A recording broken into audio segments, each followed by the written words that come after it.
Welcome to Garden and Nature Southwest. I am Vani Shukla.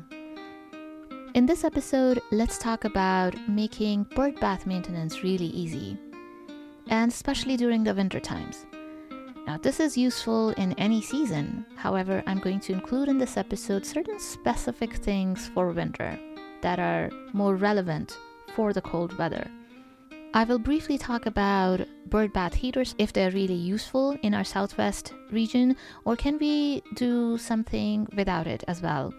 But as far as regular maintenance, we have all struggled, I'm sure, at some point with maintaining a good schedule where we are cleaning the bird bath every day or every other day and filling it with fresh water.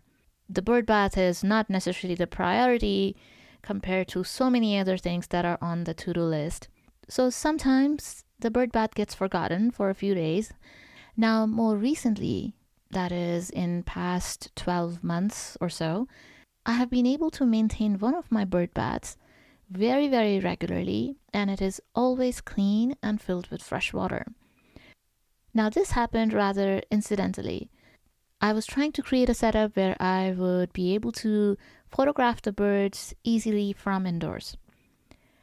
But this setup also made me realize that the reason I was maintaining the bird bath so easily was because of two main things: the design of the bird bath and the location of the bird bath. So let me go over a little bit more detail. What do I mean by the design of the bird bath and how is that important? So let's say you have any of the different designs that are available, commonly available. Say, for example, it could be a terracotta bird bath, a ceramic bird bath, or a stoneware. It could be a concrete bird bath. These are very common bird baths. Some of them are plastic or metal as well.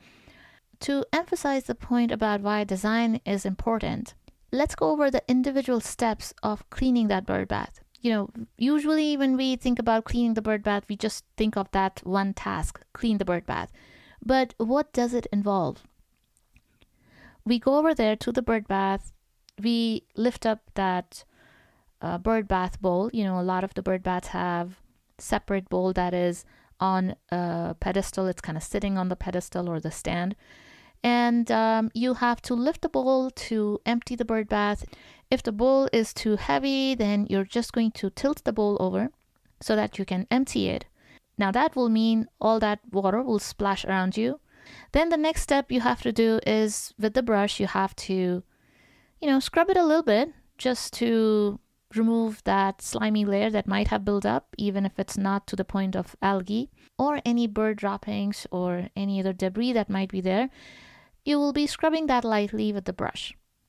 And then you will be pouring some fresh water again and then emptying that bowl again. This does require a little bit of effort. Now, as gardeners and people who are used to working outdoors, we don't mind hard work. However, what we're talking about is sort of a habit, a routine of just providing clean water every day to the birds.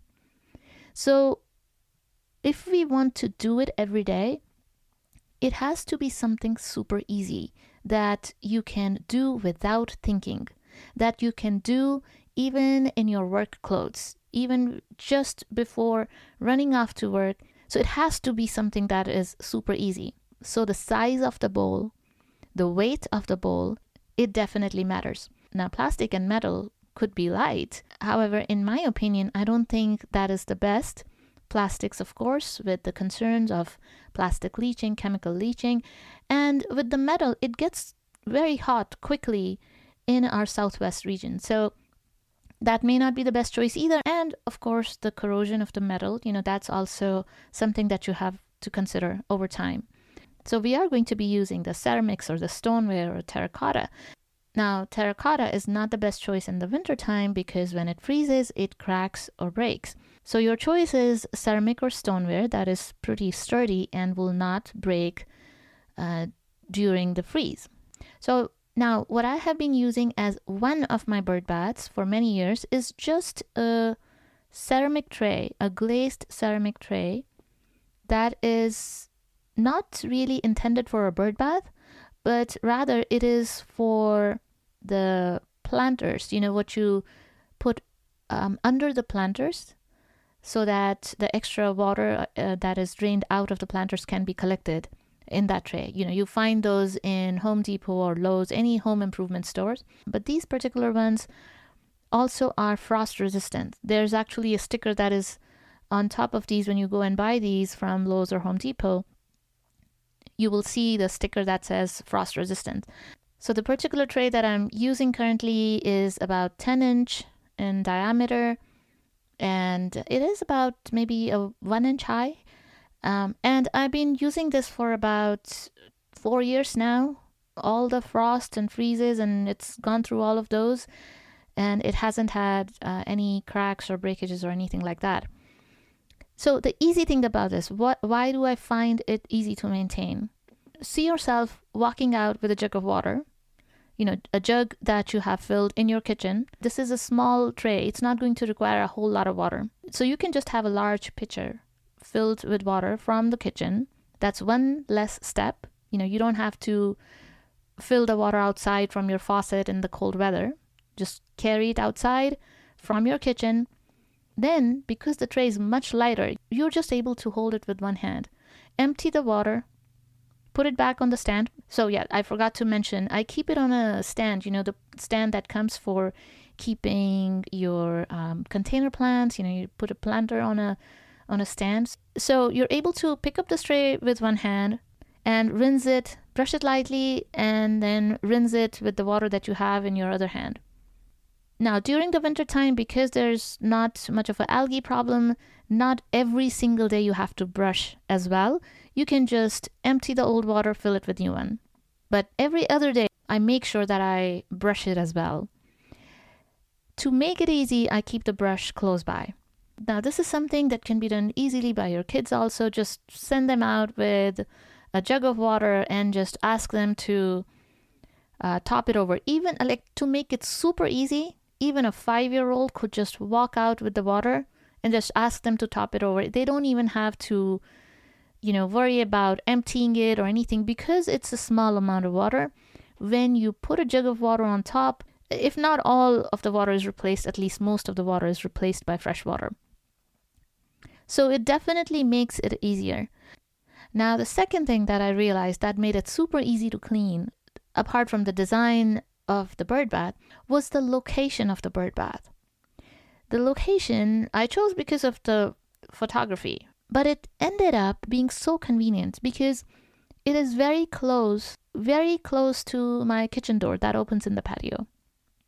Just about 15 feet from the kitchen door. And that's why it makes it so easy that we just carry the water from the kitchen outside and we are able to clean it, rinse it, fill it with fresh water. So it is super easy. So this can be done anytime during the day. And another key thing is that it's visible from the kitchen window. So I'm always seeing it. I always know if there's any debris or leaf material or bird droppings or anything there, it's visible. When something is visible right in front of your eye, you're less likely to avoid it for a long time. If a bird bath is in a far away corner where it might look pretty, and I have certain other bird baths in different areas of the garden, but I'm not able to see what's inside the bird bath. Is it dirty? Is it empty? I'm not able to see it. And it's easier to get neglected when it's far away. When it's right in front of you and it's so convenient to just go out and take care of it anytime during the day by any person in your house, then it's just maintained very, very regularly. In the wintertime also, it becomes even more convenient when something is so close by. Let's say it's very breezy outside or it's freezing outside. You don't mind stepping out in the cold weather when it's so close, when the bird bath is so close. So that brings me to the other issue, that is about the frozen bird baths during the wintertime. And do you need to have a bird bath heater? So talking about the Southwest region, most of our regions have daytime temperatures that are not freezing in most of the areas, and we have sun in most of the regions. If you take a look at the USDA zones, most of the Southwest regions fall 7 to 10, between 7 to 10. And so in these zones, yes, we can have freezing nights, but it is not super, super cold where the temperatures will go less than 20 degrees all the time. So because we have sunny days and they're non-freezing, we won't have an issue with freezing water during the daytime. And when are the birds using your bird bath? During the daytime. So the only part that we have to deal with is the frozen bird baths during the morning. You know what I have found so easy is to just walk out with an electric kettle. The water is not super hot to, cause a burn. It's definitely not boiling, but it's a little bit hotter than just lukewarm, right? So what I do is I just pour the water. That's it. I just pour the water on that frozen solid ice. What that does is it creates a little puddle in the center of the ice where the ice is thawed, and also in the edges the ice is loosened, so there's a little bit of water on the edges also. So now when the birds are coming, they're able to find some water. You don't have to make it super comfortable as we humans would expect for ourselves to have nice, cozy, warm water. Birds don't find that in nature. If they have a little puddle here and there of water in the wild, it's going to be frozen. So just yesterday in the morning, it was 22 degrees Fahrenheit. That is -5 Celsius. And the water was completely frozen in the bird bath. So I just poured the hot water early in the morning. So as birds started coming in, most of the water was still frozen, but there was thawed ice on the sides as well as in the center. And they were able to step on the ice and, drink from the center, or many of the birds were drinking from the sides. And, they just kept coming in, drinking. They were drinking water, flying away. That's how it is in nature also. If, there's a little crack somewhere in the ice where they are able to put their beak in and get a little drink of water. Now, if you're in a place where it's just super cold and the whole day is 30 degree and the temperature is not going above that, then of course I think it might be worth it to have a bird bath heater just to make it convenient for yourself, because even if you pour water, it's going to be frozen pretty soon. Now, why does it not freeze here? After we pour water? Yeah, for a short time, it looks like it's going to freeze again. There's a little bit of layer forming. So after an hour or so, if I take a look, there's a little bit of ice forming. But also think about the fact that the day eventually is getting warmer, not colder. So eventually, as long as there's a little bit of water, birds will find it in the bird bath, and eventually it's going to melt anyway. It's not going to freeze more because the day temperature is going up and up, not down. So in these areas, zone 7 or more, and sunny days most of the year, I don't think it's worth buying the bird bath heater. But if you're in a really cold area, then definitely it might make it convenient for you, because you're not going to be running after the bird bath, keeping track of that frozen bird bath all the time. So in those areas, definitely it might be helpful. Also, you have to realize sometimes we think, okay, it's going to solve all our problems, but the bird bath heater is not going to clean the bird bath. We will still be going to the bird bath to fill fresh water, also to clean the bird bath. So we will be going there anyway. So rather just walk out with hot water and your bird baths will be okay. Now, what about my other bird baths that I have around the garden? So I have realized and accepted that I'm not going to be able to maintain these bird baths all the time, every day, or frequently on a routine basis. It's just not going to happen. It's not convenient.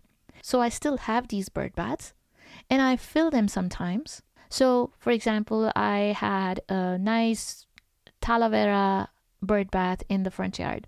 And there were days where I was every day going in the morning. So during that stretch of about a week or so, I was filling that bird bath, cleaning that bird bath every day.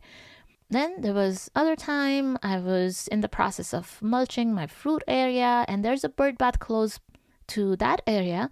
And during that time, I kept that bird bath maintained, cleaned, filled every day. And, at other times, it's just very pleasant outside and you do have a high motivation to fill all your bird baths.